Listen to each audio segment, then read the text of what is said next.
Agatha Raisin and the Daffodils That Hid a Killer. Welcome, dear friends. Settle in with something warm, perhaps a cup of tea or a cozy blanket, and make yourself completely at home. Before we step into tonight's mystery, tell us where you're listening from. It's always a delight to know how far our little corner of stories has wandered. And if you haven't yet joined our circle, now is the perfect time to subscribe and become part of our cozy community. Now, with the fire crackling softly and the evening stretching quietly ahead, let us turn the first page and begin our tale. Chapter 1. A Blooming Mystery. The morning sun filtered softly through the budding branches of Carsely village, casting golden light over neatly tended gardens and the cobbled lanes that wound between cottages like ribbons. Agatha Raisin, wrapped in her pale beige trench coat, strolled at a measured pace along the flower-bordered path of her own garden. The first daffodils of spring had unfurled, their delicate yellow trumpets nodding in the gentle breeze, and Agatha, ever observant, made mental notes about which clusters might need thinning and which might benefit from a sprinkle of fertilizer. There was a rhythm to the village mornings, a comforting blend of familiarity and routine, and Agatha found a certain pleasure in walking among the awakening blooms, listening to birdsong that trilled above the distant clatter of the postman's bicycle. "Good morning, Agatha," called Mrs. Dingle from over the fence, peering through her rose-tangled trellis with one eye squinted suspiciously. "Did you hear about the post mishap at Mr. Penrose's? Seems his parcel vanished into thin air." Agatha arched an eyebrow, tucking a stray wisp of hair behind her ear. "Really? A missing parcel? Perhaps it simply grew legs and walked home," she murmured under her breath, the corner of her mouth twitching with amusement. Her tone was light, but the tiny crease of curiosity furrowing her brow suggested she was already filing this away. The village was rarely dull, even on its sunniest mornings. As she continued, she exchanged brief greetings with Mr. Fenton, who was fussing over his vegetable patch as though each seedling were a priceless artifact. He muttered something about a peculiar visitor who had asked awkward questions about the layout of the gardens. Agatha's ears perked up, but she replied only with a polite nod. It was enough to notice the slight edge in his voice, the subtle hesitation before he continued planting. There was often more truth in pauses than in the words themselves. By the time Agatha reached the back of her cottage, a small wicker basket in hand, she was humming a tune she barely remembered learning as a child. She knelt among the daffodils, trimming stems and discarding wilted petals, arranging the fresh blooms into neat, cheerful bouquets. The scent of early spring filled the air, a mixture of damp earth, fresh leaves, and the subtle sweetness of flowers just awakening. It was calming, grounding, the sort of domestic ritual that reminded her why she loved Carsely so fiercely despite its occasional eccentricities. Then, among the clustered daffodils nearest the stone garden wall, something caught her eye, the corner of a cream-coloured envelope, peeking out from beneath a mass of golden petals. Curiosity piqued, she brushed aside the flowers, her fingers trembling ever so slightly. The envelope was unmarked except for a single name written in spidery handwriting she didn't immediately recognize.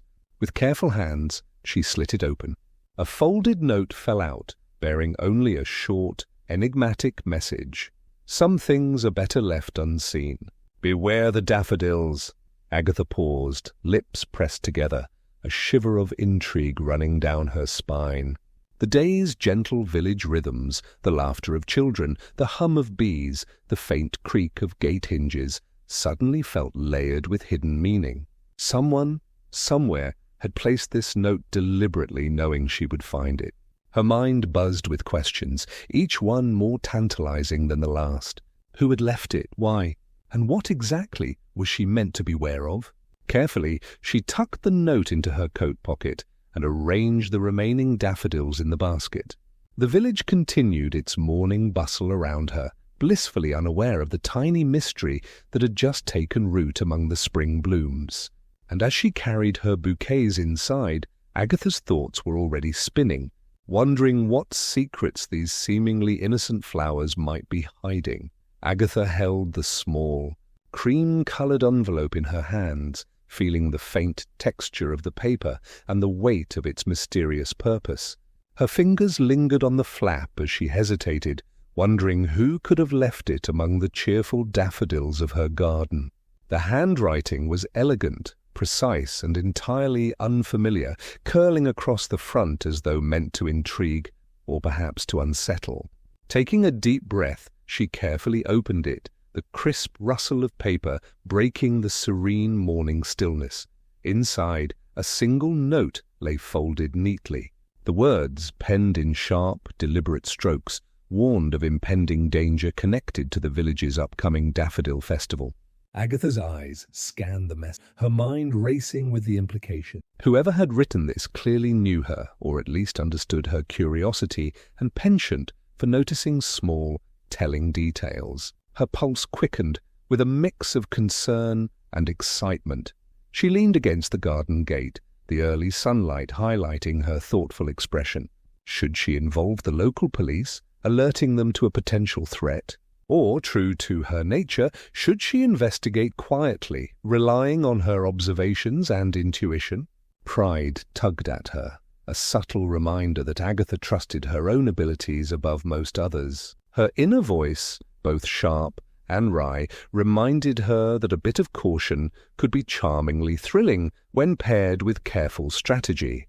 As she considered her options, she noticed a set of small footprints near the daffodils, partially obscured by the morning dew. Their path led away from the garden toward the lane, stopping abruptly near a cluster of hedges. Agatha crouched to examine them, tracing the indentations with gloved fingers. Someone had been there recently, she realized, and perhaps they had left the note deliberately, anticipating that she would find it. The thought sent a shiver of intrigue down her spine. Her eyes flicked to the street, where a delivery van was parked unusually close to her property. The driver, a tall man in a plain jacket, seemed oblivious to her scrutiny, yet the vehicle's timing and placement felt too deliberate to be mere coincidence. Agatha noted the make and colour carefully, storing the detail in her mental catalogue for future reference. Then her attention shifted to the neighbouring gardens, where a familiar figure was missing, Mr. Holliday's cat. A sleek black creature with a penchant for wandering had not yet appeared this morning. Agatha's brow furrowed slightly. Cats, she mused, were notoriously adept at discovering secrets. Perhaps the feline's absence was a small, coincidental anomaly, or perhaps it hinted at someone else moving quietly, attempting to obscure their presence. Standing upright, she folded the note carefully and tucked it into her coat pocket. A faint breeze stirred the daffodils, rustling their petals as if whispering secrets she alone could hear. Agatha's eyes swept the garden once more, alert to anything unusual, a disturbed patch of earth, a glint of metal, or the flash of a passerby's gaze. The quiet tension wrapped around her like a cloak, a reminder that mystery often arrived disguised in the ordinary. With a determined exhale, she set her shoulders, her mind already racing through possibilities and strategies. Someone had left this warning intentionally, and she would uncover why and how before the festival began. The day had begun with gentle sunshine and nodding flowers, but now it held the subtle promise of intrigue. Agatha smiled faintly, her curiosity alight, ready to follow every clue, however small or elusive, toward the heart of the mystery. Chapter 2. Secrets Among the Stems. Agatha Raisin set off through the winding lanes of Carsely with a purposeful spring in her step, a notebook tucked beneath her arm and a notebook of her own, devising ideas swirling in her mind. She had resolved to investigate the curious warning from the envelope, but in her usual fashion, she preferred a subtle approach, the kind that involved casual conversation, keen observation, and the occasional eyebrow raise that made people reveal far more than they intended. Her first stop was Mrs. Dingle's cottage, the one with the climbing roses that always seemed to bloom a shade brighter than anyone else's. Mrs. Dingle answered the door before Agatha could even knock. A bonnet slightly askew, her spectacles perched on the tip of her nose. "Morning, Agatha," Mrs. Dingle began, flustered but smiling. I was just tidying up the begonias, though I dare say the gophers have a mind of their own. And oh, did you hear about the property line dispute over at the Fenton? Agatha tilted her head, her curiosity immediately piqued. I heard something vague, she said innocently. Do tell. Oh, nothing scandalous, of course, Mrs. Dingle said, lowering her voice just a fraction, as though even the roses could eavesdrop. But apparently someone's been edging their flower beds a little too aggressively, and tempers have flared. One might say. People are in over their heads, if you understand me.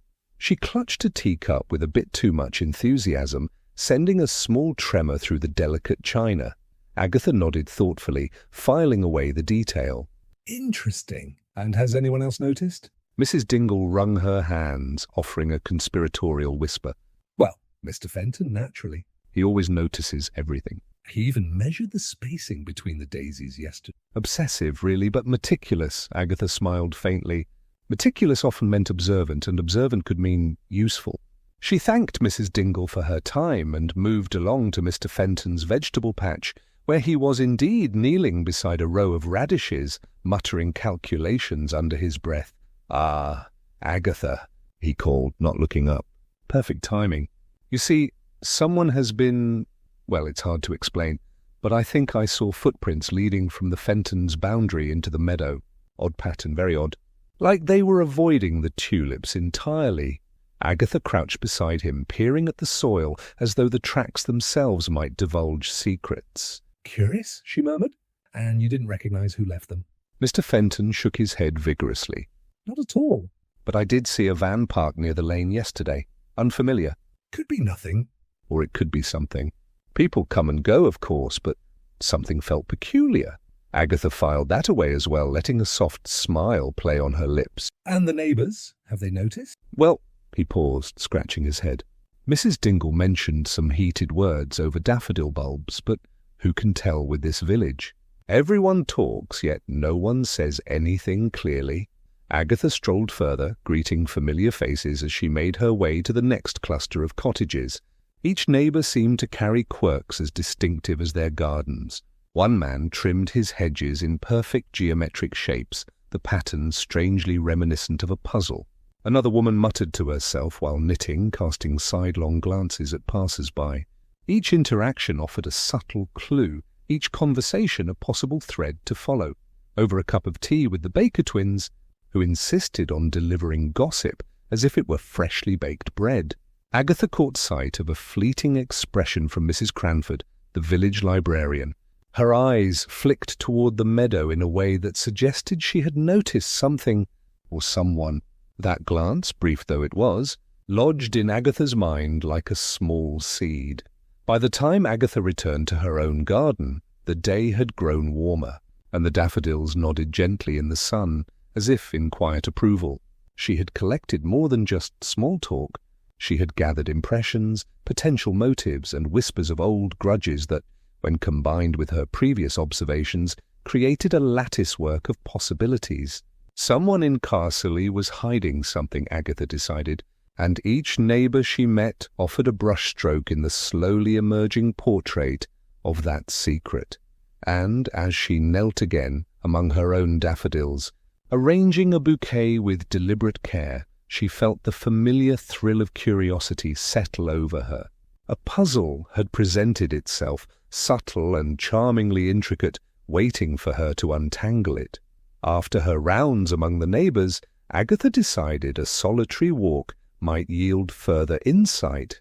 The daffodil fields, now fully awake in the soft spring sunlight, beckoned with their golden glow, though she noticed a narrow, overgrown path at the far edge that seemed seldom used. Curiosity tingled through her as she brushed aside long grass and brambles, revealing the path's worn stones beneath. It was the sort of overlooked route that promised secrets, a quiet corridor where even a watchful village eye might miss her movements. Step by cautious step, she followed the path, listening to the gentle rustle of leaves and the distant call of a blackbird. The air carried a faint scent of damp earth and moss, mingling with the sweet perfume of nearby daffodils. At the path's end stood an abandoned shed, its paint peeling and hinges slightly rusted, suggesting it had been left untouched for years. A faint chill ran down Agatha's spine, not unpleasant, but invigorating, a reminder that a mystery often began with a simple discovery. Pushing the door open carefully, she was greeted by the familiar smell of aged timber, dust, and something faintly metallic. The floorboards creaked beneath her feet as she scanned the interior. Among the scattered tools and forgotten gardening pots lay a small stack of envelopes, their edges frayed, each sealed with a crude wax stamp. Agatha's heart quickened. These notes were clearly connected to the warning she had received among her own daffodils. She lifted one carefully, noting the cryptic wording. The eyes of the meadows see everything. Step lightly. A quick glance around the shed revealed an object partially hidden under a burlap sack. Kneeling, she tugged at the covering and discovered a half-buried metallic box, the corners worn, its surface smudged with dirt. She pried it open with a gentle flick of her wrist, revealing a small assortment of items: a gold pocket watch, a bundle of folded papers, and a key stamped with an unfamiliar crest. Each piece seemed deliberately placed, as if whoever had left them had anticipated her finding them. Agatha held the watch, turning it over in her hand. It was heavy, ornate, and somehow out of place among the rustic remnants of the shed. She could feel the story it carried, though she did not yet know its full significance. The folded papers hinted at correspondence, perhaps linked to the recent theft whispered about by the Baker twins, though none of the writing was immediately recognizable. Her instincts, honed over years of small mysteries and village intrigues, told her this was no accident. Carefully, she gathered the items and tucked them into her bag, leaving the shed as undisturbed as possible. As she stepped back onto the path, the sunlight caught the edges of the daffodils, their golden heads nodding as though acknowledging her discovery.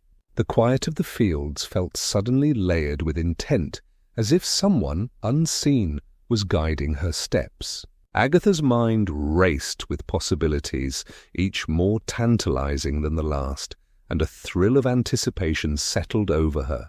The puzzle was growing, the stakes subtly heightened, and she knew that every clue, every hidden note, every carefully placed object was a thread she must follow with care. Chapter 3. A Festival of Suspicion. The village square of Carsely had transformed overnight. Wooden stalls had sprung up along the cobblestones, draped in bunting that fluttered lightly in the morning breeze. Tables were stacked with hand-woven baskets, daffodils in vibrant arrangements, and the tempting assortment of homemade jams and pastries that drew visitors from neighbouring towns. Agatha Raisin strolled through the bustling scene, her hands clasped behind her back, taking in the cheerful chaos with her usual blend of amusement and meticulous observation. Children darted between stalls, their laughter ringing through the air as parents negotiated over the price of honey cakes. The scent of fresh bread mingled with the faint tang of spring flowers, while the chatter of villagers created a comforting background hum. Agatha's eyes, however, were not on the pastries or the ribbons adorning the stalls. They were on people, on subtle movements and glances, on the nuances that often went unnoticed by those eager to enjoy the festival. It was then she noticed him, a man standing slightly apart from the crowd, examining the flower stalls with an intensity that seemed almost theatrical. His coat was too heavy for the season, his eyes scanning every table and every arrangement as if searching for something, or someone. Agatha's curiosity was immediately piqued. He had the air of a newcomer, the kind who did not belong to Carsely, but had somehow slipped into the village's delicate rhythm. As she moved closer, she overheard fragments of hushed conversation near the daffodils. "I warned you once. Don't think it will happen again." A second voice replied in a low, controlled tone. "You should have kept your promise. Now everyone knows." Agatha slowed, pretending to admire a particularly bright bunch of flowers, but her mind raced. The words were brief, cryptic, and layered with a tension that contrasted sharply with the festival's cheer. She noted the speakers' anxious glances, the way their hands fidgeted with ribbons and baskets, and mentally filed away each detail. Nearby, Mrs. Cranford fussed over a display of potted primroses, casting fleeting glances toward the daffodils as if checking on something or someone. Agatha's sharp eye caught the slight twitch of a hand as a ribbon slipped to the ground. Was it a nervous tick? Or had the ribbon fallen at an important moment? The possibilities tumbled through her mind. Villagers, she knew, were rarely as innocent as they appeared on sunny festival mornings. Agatha's attention returned to the newcomer, who had shifted position, now lingering near the edge of the square, his gaze fixed on the daffodil displays as though expecting an answer from the flowers themselves. There was an odd symmetry to the scene, the bright yellow heads nodding gently in the breeze, the newcomer's scrutinizing eyes, and the soft murmur of festival-goers oblivious to the tension threading through the air. Something about the man suggested purpose rather than chance, and Agatha's instincts, trained over years of small mysteries and village oddities, urged her to keep watch. She drifted between the stalls, exchanging light pleasantries with neighbours, all while observing interactions that seemed innocent enough on the surface but carried subtle hints of conflict, a whispered disagreement over prize entries, a quick glance of recognition exchanged between two villagers who rarely spoke, and the faint shadow of anxiety in faces otherwise adorned with smiles. Even the children's laughter, she noticed, occasionally faltered when an adult's gaze turned sharp or measuring. By mid-morning, the festival had reached a lively crescendo with townsfolk moving from stall to stall, admiring blooms, sampling treats and sharing gossip. Yet Agatha, holding a small basket of daffodils she had selected with care, felt the undercurrent of tension humming beneath the bright surface. Between the newcomer's watchful presence, the whispered threats, and the subtle glances that hinted at hidden grudges, Carsely's cheerful festival revealed itself as something more layered, more intricate, and far more compelling than it seemed at first glance. Agatha adjusted her hat, smiled politely at a passing neighbour, and decided she would keep a careful eye on every interaction. The daffodils were more than decorations today. They were silent witnesses, and she intended to listen closely to what they might reveal. The daffodil competition was the highlight of the festival, a tradition that drew villagers from near and far to admire the meticulous care with which each bloom had been nurtured. Agatha stood near the judging table, her basket of freshly chosen daffodils dangling lightly from her arm, observing the contestants and their families. The air was fragrant with the scent of flowers, mingled with freshly baked pastries, laughter, and the low murmur of excited anticipation. Every face seemed cheerful, but Agatha's trained eyes detected subtle flickers of tension behind carefully painted smiles. The judges had just begun inspecting the arrangements when a commotion erupted near the prize table. A young girl's shriek cut through the hum of conversation. "The cup! The winner's cup! It's gone!" she cried, her voice tremulous with disbelief. Agatha's head tilted slightly, her brow raised. A missing trophy at such a critical moment was unusual, not merely embarrassing, but deeply suspicious. She moved closer, weaving through the crowd, noting reactions with precision. Some villagers gasped audibly, others whispered nervously to neighbours, while a few, perhaps hoping to appear nonchalant, kept their gazes fixed on the dais. Mr. Fenton was the first to speak, his voice tight with indignation. "Who could have taken it? It's been polished and displayed all week."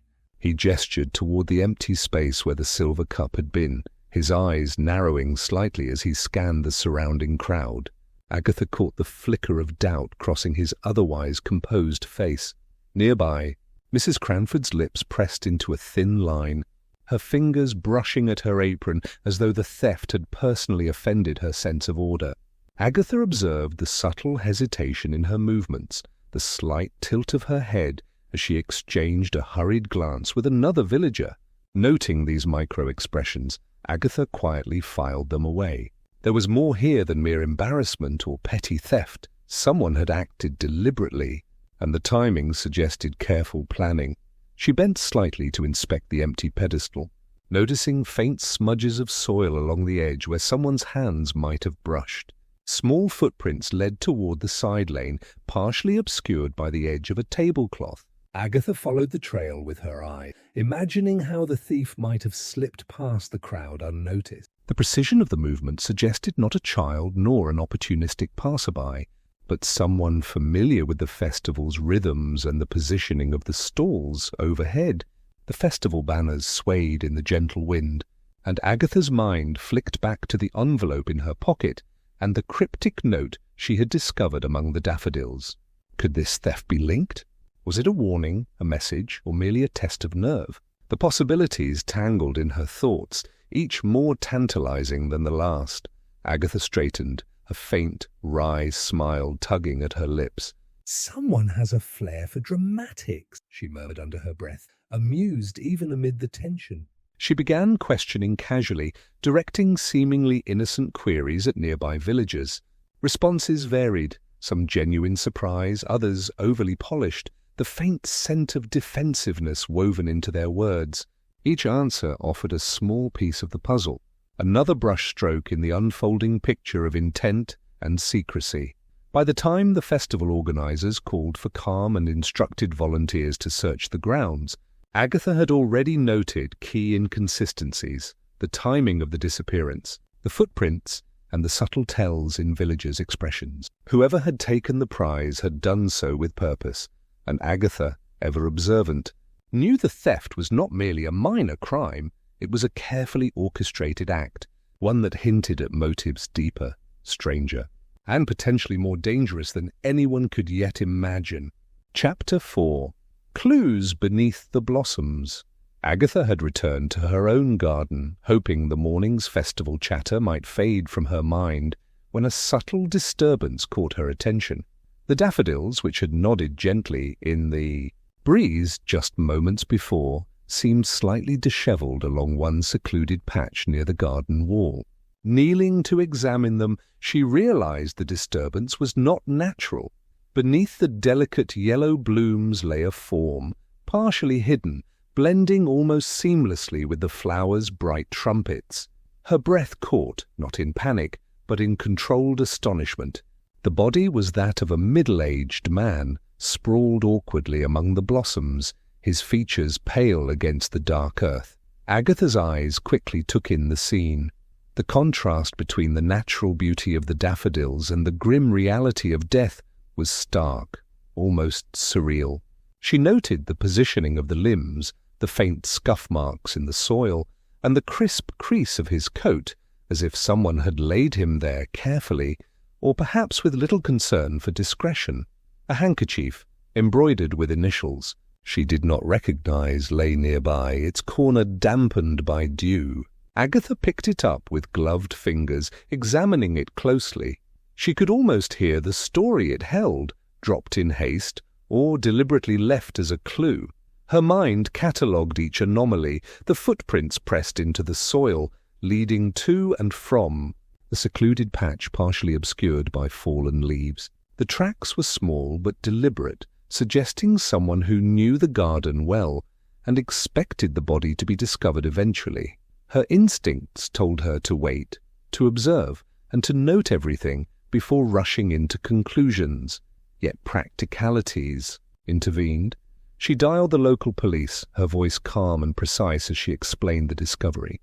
Within minutes, officers were en route, their presence adding a faint tension to the otherwise tranquil morning. Agatha, however, did not step back. She continued her own survey, circling the scene carefully, noting the subtle indentation of a boot near the garden gate, a stray petal crushed as though someone had paused there, and a faint smudge of mud along the hem of the victim's trousers. Each detail mattered. Each was a thread she intended to follow.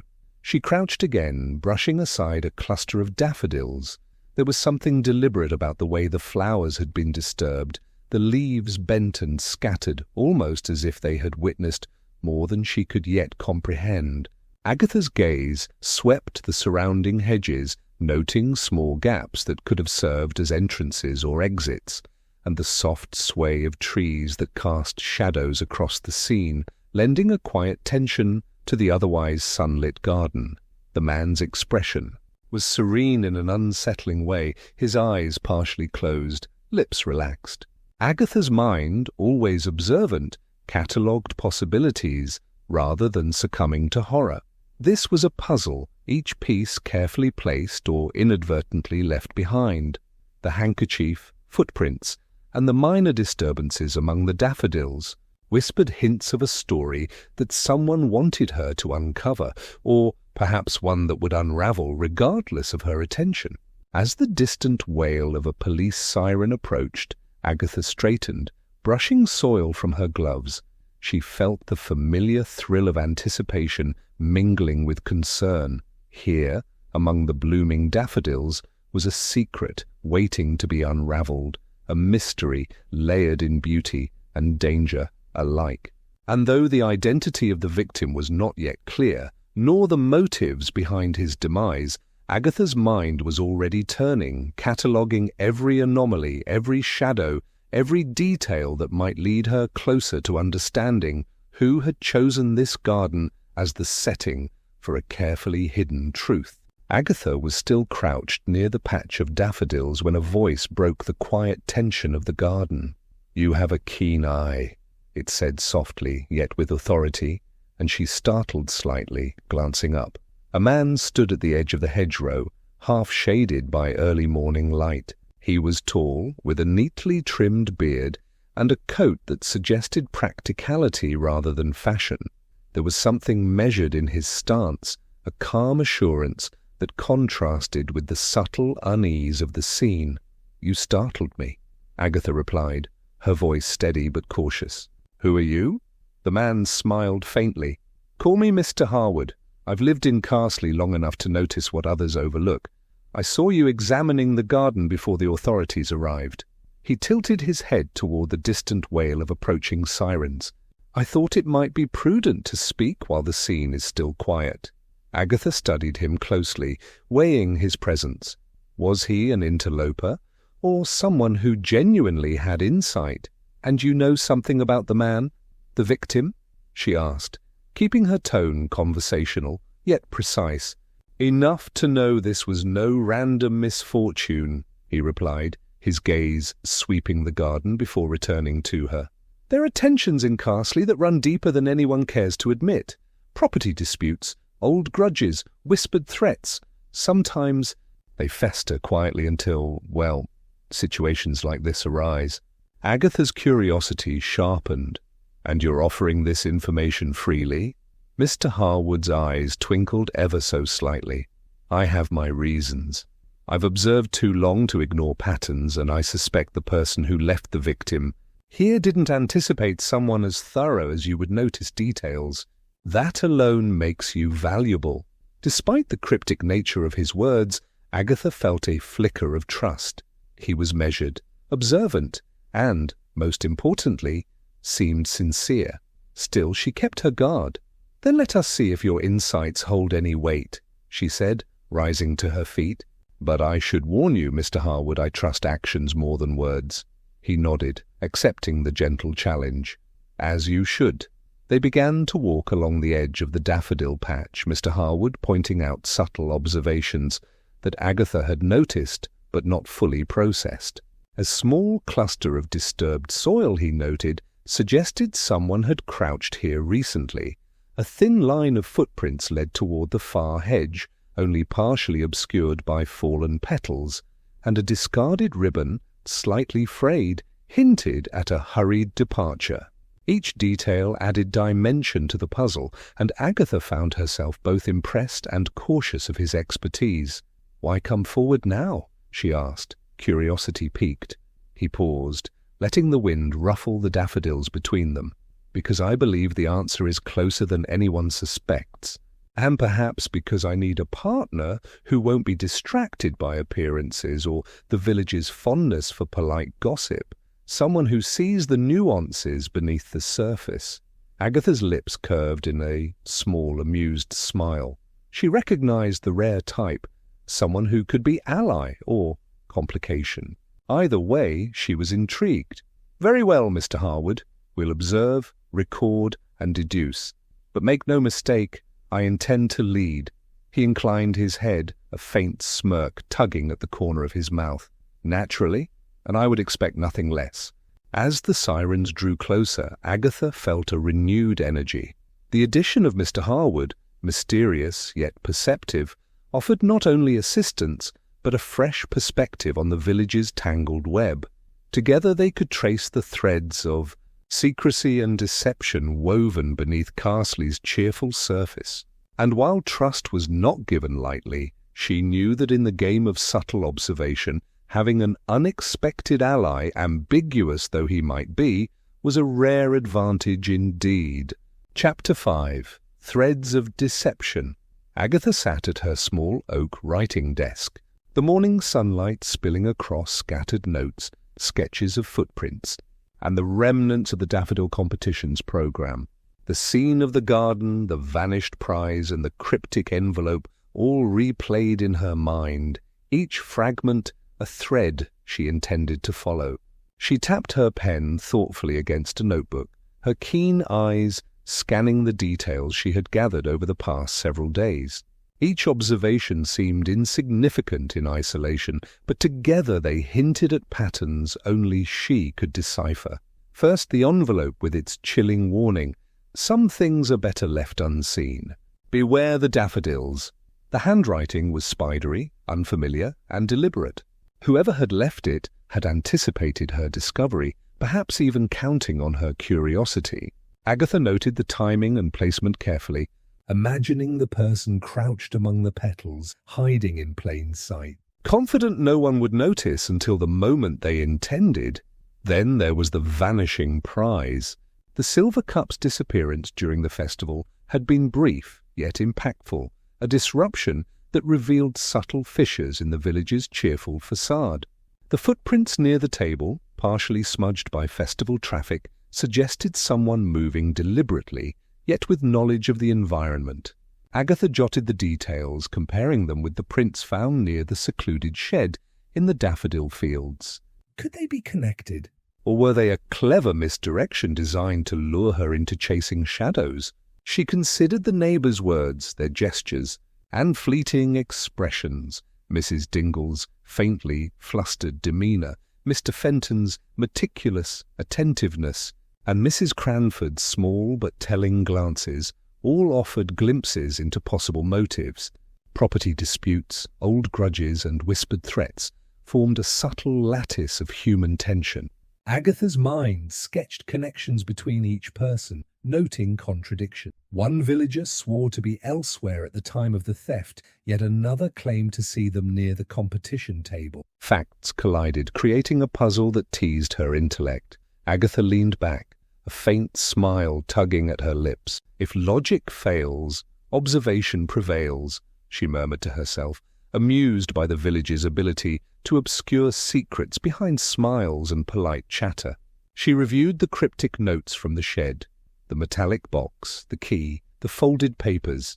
Each element hinted at a story unfolding beneath Carsely's surface, one that someone intended her to unravel, or perhaps one they hoped she would overlook entirely. Her gaze drifted to the handkerchief, still neatly folded on her desk. The initials were unfamiliar, yet she sensed their significance. Small items often revealed more than people imagined, she reflected, their inadvertent presence acting as breadcrumbs for the careful observer. The subtle disturbances among the daffodils, the placement of the notes, and the timing of events all pointed to a killer, or at least a planner, familiar with the rhythms of the village. Agatha's pen moved swiftly as she began connecting dots, the envelope's warning to the disturbed patch in her garden, the vanishing prize to a possible blackmail motive hinted at during the festival, and the cryptic glances exchanged among neighbours which suggested alliances and hidden rivalries. A web of intrigue emerged, one woven from ordinary lives intersecting with unusual events. She paused, tapping the pen against her cheek thoughtfully. Contradictions in witness statements and overlapping timelines provided red herrings that challenged her reasoning, yet each anomaly only heightened her engagement. Her mind buzzed with possibilities, each new deduction prompting questions. Who had the knowledge to orchestrate these events? Who might gain from fear, misdirection, or theft? As she lined up her notes, sketches, and recollections, a thrilling anticipation settled over her. The puzzle was taking shape, complex and multifaceted, and Agatha felt a familiar thrill at the thought of uncovering the truth.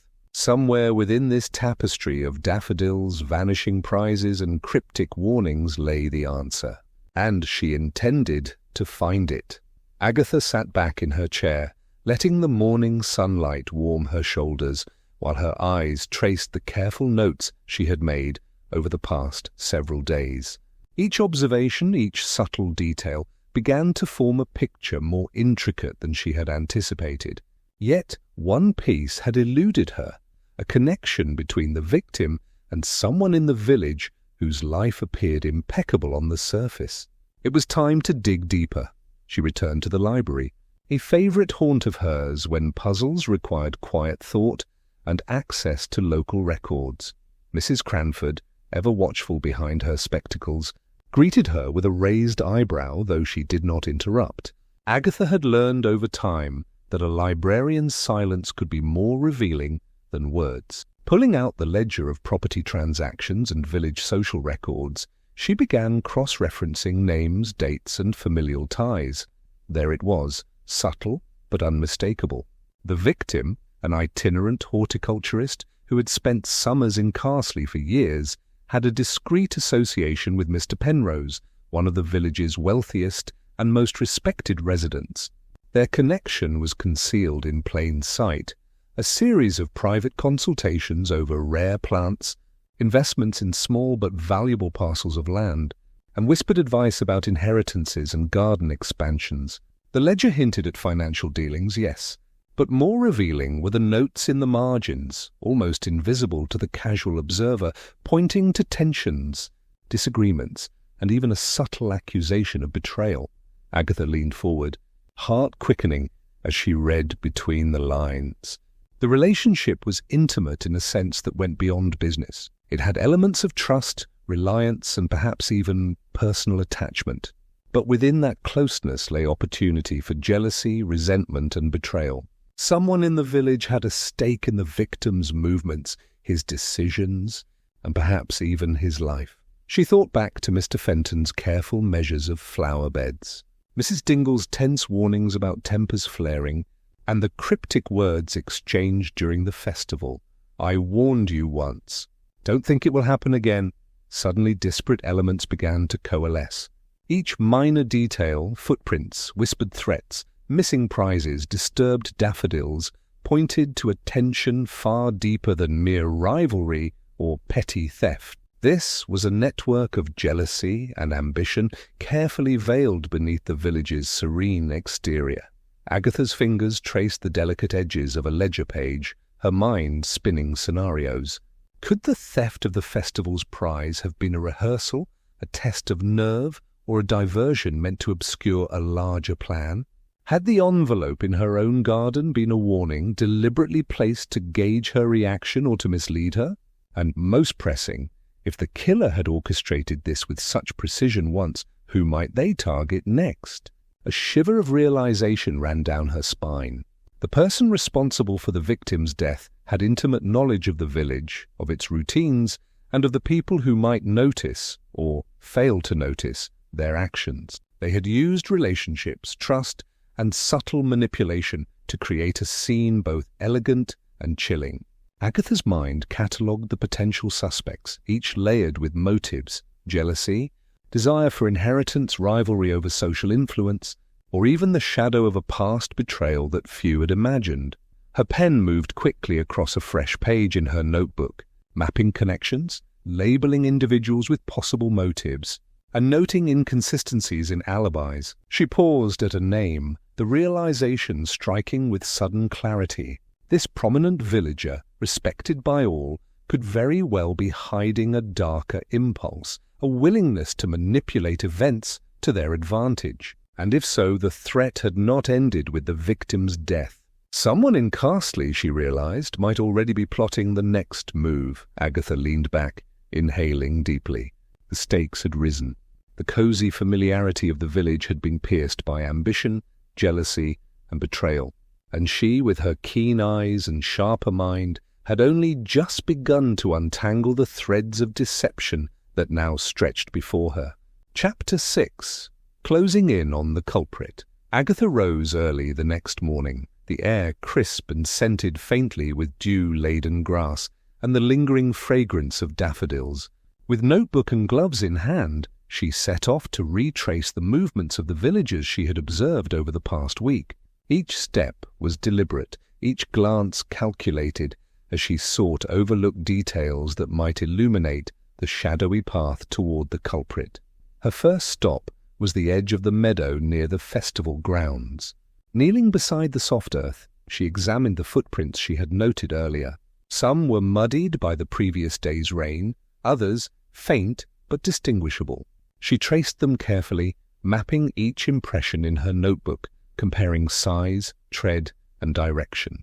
A curious pattern emerged, a looping path, deliberately confusing, as if designed to mislead anyone attempting to follow it. Agatha smiled faintly, impressed despite herself at the cunning, and yet pleased that such cleverness often revealed more than it concealed. From there, she wandered to the old shed at the far edge of her garden, the place where she had discovered the metallic box and cryptic notes. The door creaked gently as she opened it, and she knelt to examine the floorboards again. Faint scuff marks were visible near the corner where she had first found the items. She noted a tiny scrap of paper partially hidden beneath a pot, a hastily torn corner with inked letters barely legible. She tucked it carefully into her notebook, imagining the hand that had dropped it, deliberate or distracted, leaving a breadcrumb meant for discovery, or a trap for the unwary. Her path took her past the cottages, where neighbours busied themselves with early morning chores. Mrs. Dingle's hedges were precisely trimmed, the roses climbing in perfect arcs. She waved politely, her expression calm, almost too calm, and Agatha made a mental note of the woman's meticulousness. Across the lane, Mr. Fenton fussed with his radish rows, glancing occasionally toward the meadow as if expecting someone. Every movement, no matter how mundane, carried potential meaning. Agatha jotted observations, combining humour with scrutiny. A whiskered cat slinking past, a boy tripping over a watering can, village life continuing with gentle chaos, even amid tension. Returning to her own garden, she crouched among the daffodils, examining the subtle shifts in the soil where the body had been discovered. Tiny indentations suggested someone had paused, perhaps to adjust the flowers or to leave an item unnoticed. The handkerchief, once carefully folded, had left faint creases in the earth. Agatha's mind pieced together sequences: who had visited the garden at what time, the likely routes they had taken, and the intersections where they might have been observed, or might have observed others.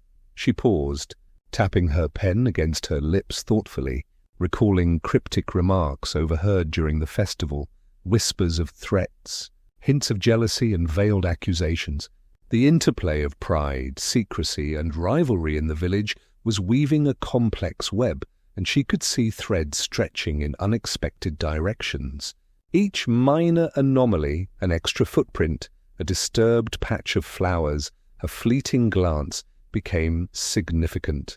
A faint smile tugged at Agatha's lips as she considered the possibilities. Red herrings had been carefully planted.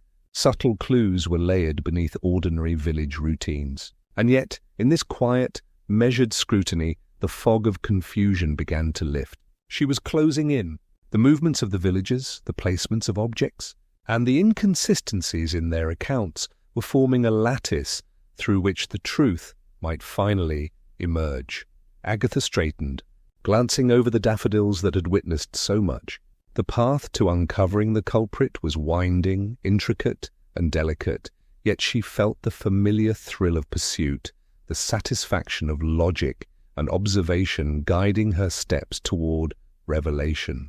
Somewhere, hidden in plain sight, lay the answer, and she intended to follow every lead until the mystery was resolved. Agatha had decided to revisit the narrow path near the daffodil fields, the one she had first discovered leading to the abandoned shed.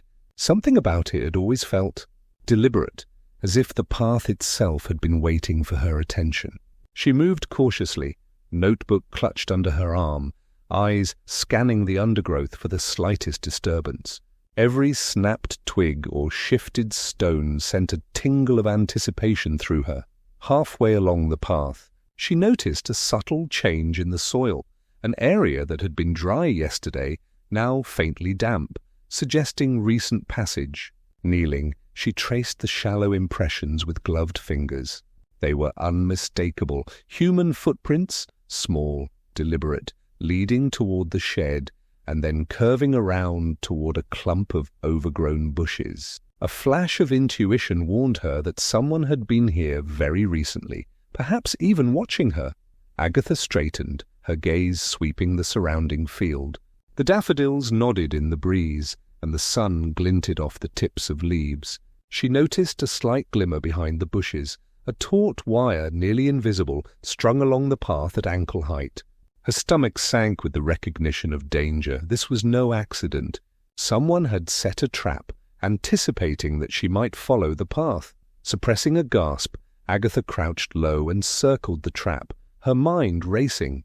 She couldn't help a faint chuckle, partly nervous, partly admiring the meticulous planning. "Clever," she muttered, "but not clever enough." Her eyes darted to a low-hanging branch, then to a sturdy pile of brush nearby. With a quick calculation, she pushed the brush over the wire, testing its tension without triggering it. The trap shifted slightly, but she remained safe. As she edged past, she thought about the implications.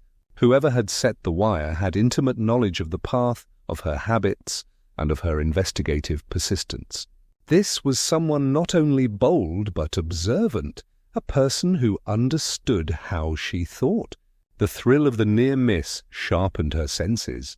Agatha noted the direction of the footprints beyond the trap, following them cautiously as they led into the deeper thickets near the shed. The shed itself loomed, its weathered timbers quiet but ominous. She approached slowly, eyes on every shadow and every potential hiding place. The door, slightly ajar from her previous visit, creaked gently as she pushed it open, revealing the same dusty interior. The metallic box, folded papers, and cryptic notes were still there. But she also noticed subtle differences. A small branch had fallen across the floor, and the previously neat corner of the ledger was now slightly askew. The message was clear. Someone had been watching, observing her, and leaving reminders that she was being tracked. Agatha stepped back, considering her next move. She realized the killer's patience was as formidable as their cunning, and that any further misstep could place her in genuine danger. Yet the thrill of challenge, combined with her natural cleverness, invigorated her. She straightened her coat, smoothed her hair, and made a mental note of every detail: the wire trap, the footprints, the subtle changes in the shed. With a wry smile, she whispered under her breath, "I do hope you enjoy your theatrics, whoever you are, because it will take more than a wire to deter me." Carefully, she retraced her steps along the path, bypassing the trap with deliberate care, each movement measured, each foot placed with precision. The danger had been real, yet her wit and careful observation had kept her safe. As she emerged from the path and back into the sunlight-dappled meadow, Agatha felt a renewed determination. The near miss had heightened the stakes, intensified the suspense, and reminded her that the mystery was closer than ever to reaching a climax. Somewhere in the village, the culprit watched, unaware that Agatha's mind was already several steps ahead, ready to unravel the final threads of deception. Chapter 7. The Garden of Truth. Agatha stood at the edge of her garden, the daffodils swaying gently in the morning breeze. Their bright yellow heads nodded as though conspiring with her, providing the perfect cover for the delicate plan she had devised. Today, she would draw the person responsible for the recent events into the open, not with accusations, But with careful observation and a pretense of casual discussion about the festival, she adjusted her gloves and smoothed her coat, ensuring her appearance conveyed calm authority. Mr. Penrose had agreed, under polite pressure, to meet her here, ostensibly to discuss the mishaps of the competition and minor village gossip. Agatha knew that beneath his practiced composure lay a careful awareness of appearances, and that even the slightest misstep could betray him. The pathway to the garden gate creaked as he approached, hands clasped behind his back, eyes sweeping the familiar blooms. "Miss Raisin," he said, his tone courteous, though there was a faint stiffness she noted immediately. "I hope I'm not intruding." "Not at all," Agatha replied, with the airy charm of a hostess.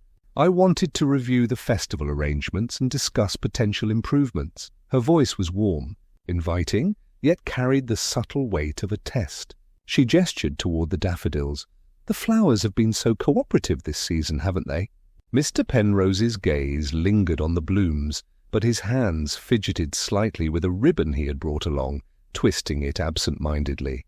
Agatha's sharp eyes caught the movement, noting how such a minor action betrayed tension beneath his otherwise polished demeanor.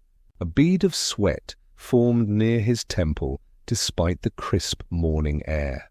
They moved slowly among the flower beds, Agatha commenting lightly on color combinations, while her mind catalogued every detail: the faint scuff of his shoes on the soil near the shed, the subtle hesitation before stepping past a cluster of blooms, the way he avoided looking directly at certain arrangements. Each gesture, each carefully measured word, was a clue in itself. "So," Agatha said casually, plucking a small daffodil and inspecting its delicate petals, "I hear there were some very interesting developments during the competition." She let her tone carry just enough curiosity to invite a response without demanding. Mr. Penrose's fingers tightened on the ribbon. "Ah, yes, unfortunate, truly. But surely nothing beyond human error." His eyes darted toward a clump of daffodils near the shed, and for a split second his expression flickered, an almost imperceptible shadow of guilt. Agatha's lips curved in a faint, amused smile. She leaned slightly closer, keeping her tone light. "I suppose it's possible, yet some errors appear oddly convenient, don't they?" She let her gaze linger on the subtle details, the disturbed petals, the faint impressions in the soil, the misplaced ribbon that seemed to have fallen from someone's pocket. The air was warm, the garden serene, yet charged with tension. Mr. Penrose shifted uncomfortably, hands now resting at his sides, the polished facade of control cracking ever so slightly. Agatha's strategy was simple: observe, note, and allow the small details of human behavior to reveal the truth. Finally, a nervous laugh escaped him as he gestured vaguely at the flowers. Perhaps some things are better left unexplained," he murmured, his tone faltering. That was all Agatha needed. The subtle signs, the fidgeting, the avoidance, the tiny slip of a ribbon confirmed what her mind had already suspected. As the breeze stirred the daffodils, Agatha's eyes gleamed with satisfaction. The garden, with its cheerful blooms and gentle sunlight, had quietly witnessed the confession she had orchestrated without a word. The sun had climbed higher, warming the garden and casting soft light across the nodding daffodils. Agatha watched Mr. Penrose carefully, noting the slight tremor in his hands, the faint sheen of sweat on his forehead, and the way his eyes darted from bloom to bloom, as if searching for an escape from his own conscience. She remained calm, her expression serene, as though the garden's gentle beauty could soothe even the most troubled heart. "Miss Raisin," he began, voice tight, faltering, I suppose you have guessed more than you should." He swallowed, a pause stretching in the sunlit air, thick with anticipation. Agatha's gaze never wavered, her notebook forgotten in her lap. Her eyes, sharp and knowing, silently urged him forward. "I made mistakes," he continued, voice quieter now, almost confessional. "Mistakes born of envy and opportunity.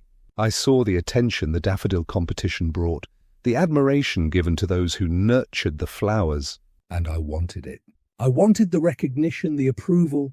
And when the opportunity arose, I acted. Agatha tilted her head, listening intently. The confession was delicate, laced with shame and justification.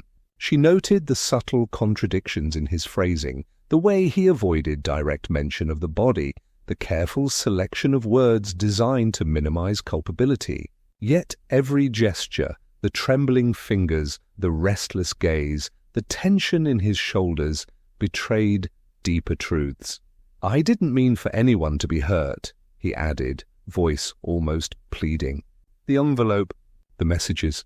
I hoped they would be enough to scare, to warn, but it spiraled beyond my control. The competition, the missing prize, the disturbances in the gardens, all meant to misdirect, to protect my reputation. And yet, he trailed off, eyes lowering to the daffodils at his feet. Agatha's lips curved in a faint, knowing smile. Yet the truth has a way of revealing itself, Mr. Penrose, she said softly. And it seems you've done more talking than planning. Her tone was gentle, even kindly, emphasizing clarity over condemnation. The warmth of the garden, the soft sway of the flowers, and the distant hum of village life lent a comforting frame to the revelation. He exhaled sharply, shoulders sagging as if a weight had been lifted. Yes, he admitted finally. I am responsible. I wanted recognition. I allowed jealousy to cloud judgment. I never intended for anyone to discover the body, or that the theft would escalate to murder. I misjudged everything. Agatha nodded, noting the sincerity in his words. You see, she said, almost conversationally, actions driven by pride and envy rarely succeed in remaining hidden. But admitting them now is the first step to making amends. She observed the garden, imagining how this confession, carefully managed, would allow the village to process the shock without panic. He looked at her, relief mingling with embarrassment. I suppose there is no escaping the consequences, he muttered. But at least the truth is known. Agatha's gaze softened. And now the village can begin to heal. Justice need not be harsh to be effective, and transparency often restores more than punishment alone. The daffodils, as it happens, witness everything, even folly and mischief. But they also remind us that growth, renewal, and reconciliation are always possible. Mr. Penrose's shoulders relaxed further, a faint, ironic smile tugging at his lips. I never thought I'd be lectured by flowers, he said, voice dryly amused. Agatha chuckled softly, a warm sound blending with the gentle rustle of petals. Perhaps they are the best listeners, and sometimes the wisest teachers. She stood, gesturing to the daffodils around them. Let us restore this garden and the village's peace, one careful step at a time. The tension lifted, replaced by quiet relief and the gentle charm of Carsley's spring morning. The mystery had been unravelled, the culprit revealed, and the village's cheerful rhythm could resume, enriched by the courage and ingenuity of one perceptive observer among the blooms.